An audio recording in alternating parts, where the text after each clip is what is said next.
Welcome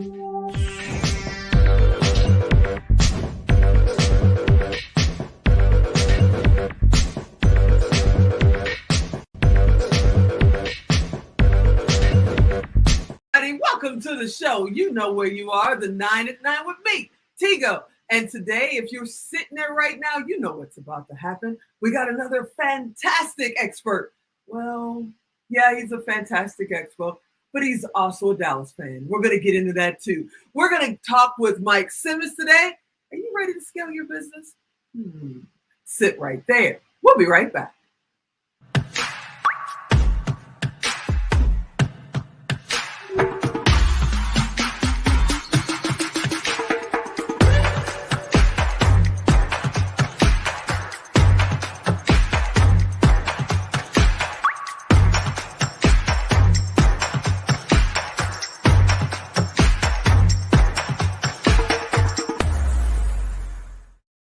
You know, football season just started. We get kind of crazy around football season. We're still Bears fans in this house, but Mike Simmons is here and we love him. And he happens to be a Dallas fan. What's happening, Mike?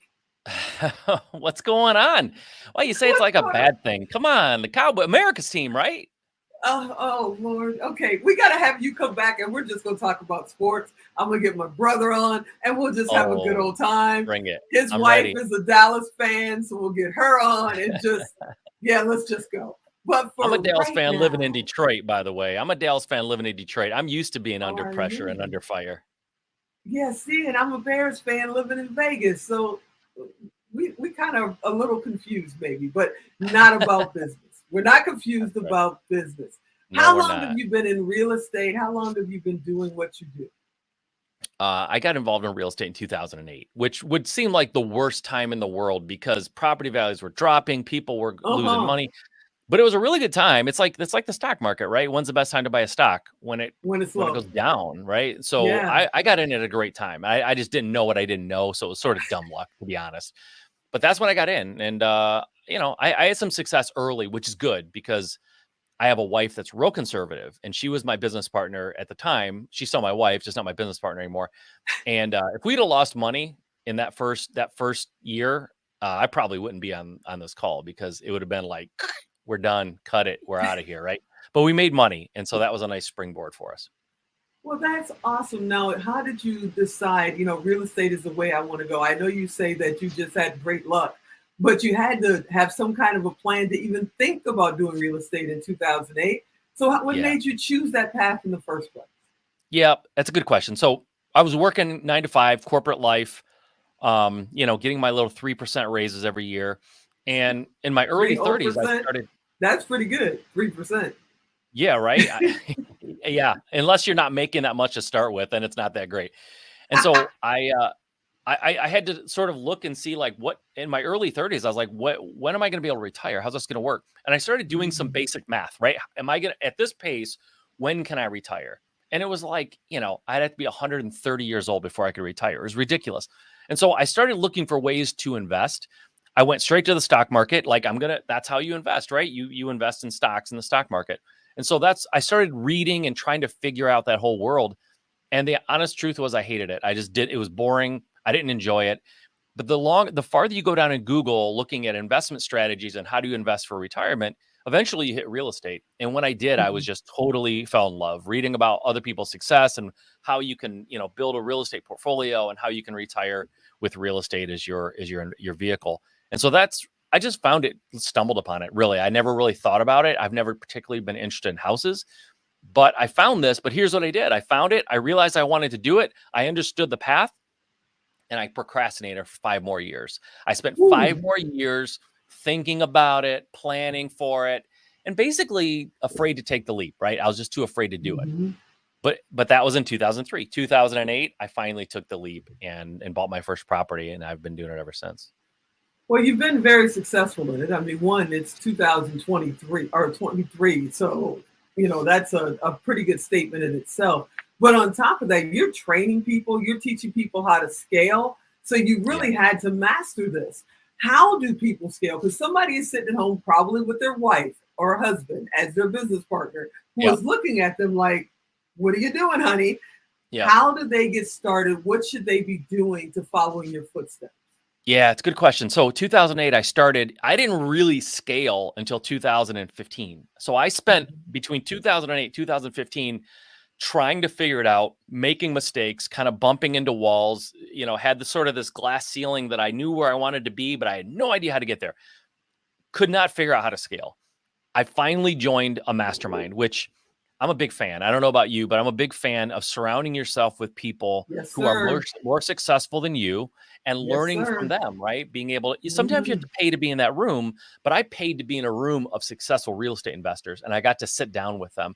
And that was all the difference for me. Now, when it comes to scaling, it's not, just being in a room with somebody. What do you do once you're in that room? What are they telling you? Like, I paid to be in that room, but here's what they told me. I'll tell your audience right now. First of all, you have to learn how to hire effectively. You have to learn how to hire for your needs and not for what you think you need, but what you actually need. You have to know your numbers for sure. And you have to get good at leading people. What got you here will not get you there. In other words, I learned how to identify properties, negotiate with the seller, bring in contractors, and then sell a property. And that's great. But to scale, I'm only one person. So if I want to go from doing 1 deals to 100, I don't have that bandwidth. I can't. And so I have to start bringing in. So me knowing how to do that, I have to be able to transfer that knowledge effectively to somebody else and then manage, lead, and inspire them. That's a totally different business and it's a totally different skill set. If you're a really great real estate, hustler, I'm not using that word negatively, but on positive, you just know how to get it done, right? Yeah, it's all about the hustle. Yeah, that will only get you so far because you're a human being. There's only 24 hours in a day. No matter how optimized you are, you hit a limit, right?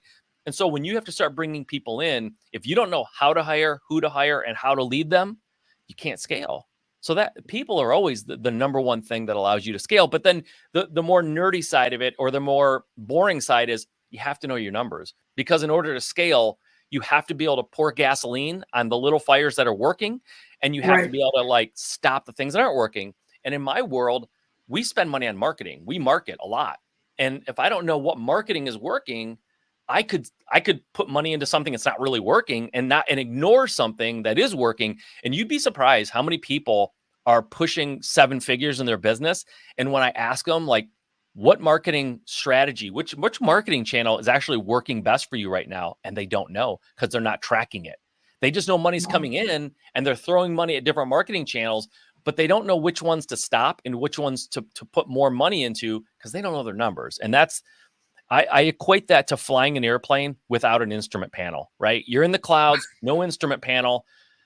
You could be going down, you could be going up, you could be heading toward a tree. You just don't know, right? And so that's what numbers are doing for you, KPIs. That is wild. And now you're teaching it. You actually have programs, you're sharing that knowledge, which I want to praise you for because a lot of people, they learn it all, but they keep it to themselves. They don't share it with the masses. But you've got trainings coming up, correct? Yeah, I do. I have so I've been part of a large mastermind, hundreds of people in this mastermind. I'm actually one of the owners of a large mastermind. And what I realized was not everyone's comfortable being one of hundreds. Sometimes they need a little bit more one-on-one, a little help one-on-one, smaller groups or individual. And so I started a coaching program.